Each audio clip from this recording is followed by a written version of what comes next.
সংসদে 150 তরুণ এমপি দেখতে চাই বলেন ভিপি নূর। তো এইবার ভিপি নূর বলেন সংসদে তরুণ সংসদ সদস্য চাই।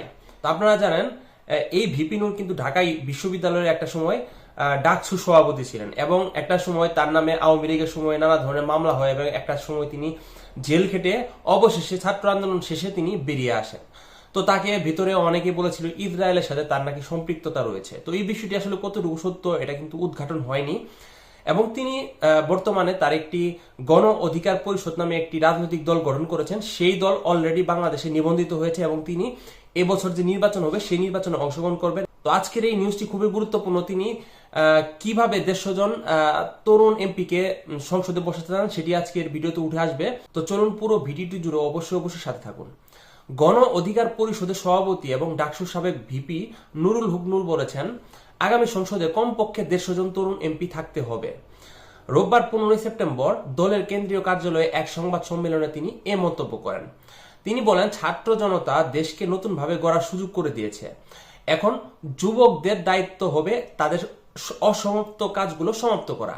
এই জন্য যুব সংগঠনগুলোকে ঐক্যবদ্ধভাবে দেশ গঠনে কাজ করতে হবে। আগামীতে সংসদে কমপক্ষে 150 জন তরুণ এমপি থাকতে হবে।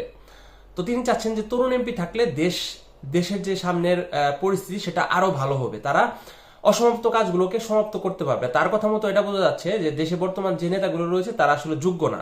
তরুণদের সুযোগ সৃষ্টিতে সংসদ সদস্য নির্বাচনের বয়স 25 থেকে কমিয়ে 21 বছর করার দাবি জানাচ্ছে তিনি। তো এই বিষয়টা আসলে কতটুকু যৌক্তিক এটা আপনারা কমেন্ট করে জানাবেন। 25 থেকে 21 এটা আসলে কোনোভাবে সম্ভব না।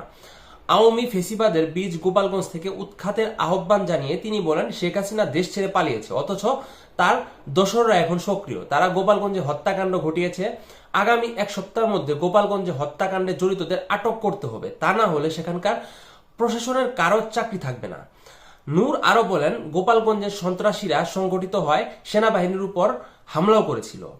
এটা আমাদের জন্য লজ্জার বিষয়। তাদের শায়েস্তা করতে না পারলে ভবিষ্যতে বড় রকমের একটি অঘটন ঘটতে পারে। গণ অধিকার পরিষদের সভাপতি বলেন, পত্রিকায় এসেছে নতুন ডিসির 56 জনই আওয়ামী লীগের সুবিধাভোগী। তাদের প্রশাসনে রেখে দেশ সংস্কার কোনোভাবে সম্ভব না। তিনি চাচ্ছেন যে নতুন ডিসি যারা 56 জন রয়েছে তাদের সবাইকে তিনি চাকরি থেকে চাকরিচ্যুত করতে বলছেন, মানে তাদের আর নিয়োগ দেওয়া হবে না। ছাত্র জনতা দেশকে নতুন ভাবে গড়ার সুযোগ করে দিয়েছে, এই সুযোগ আমাদের নিতে হবে। তো তিনি কিন্তু আপনারা জানেন যে অন্তর্বর্তী সরকারের যারা উপদেষ্টা রয়েছে তাদের সাথে আগেরও তার ভালো সম্পর্ক ছিল। তো এখন বর্তমানে তিনি ভিপি নূর দেশ গড়ার জন্য নতুন একটি দল গঠন করেছে এবং তিনি এভাবে আগাচ্ছেন। তো এই বিষয়টিকে আপনারা কিভাবে দেখেন তা অবশ্যই কমেন্ট করে জানাবেন। আর এমন গুরুত্বপূর্ণ সব ভিডিও আপনি সবার আগে পেতে আমাদের চ্যানেলটিকে সাবস্ক্রাইব করুন। ধন্যবাদ সবাইকে পুরো ভিডিওটি দেখার জন্য।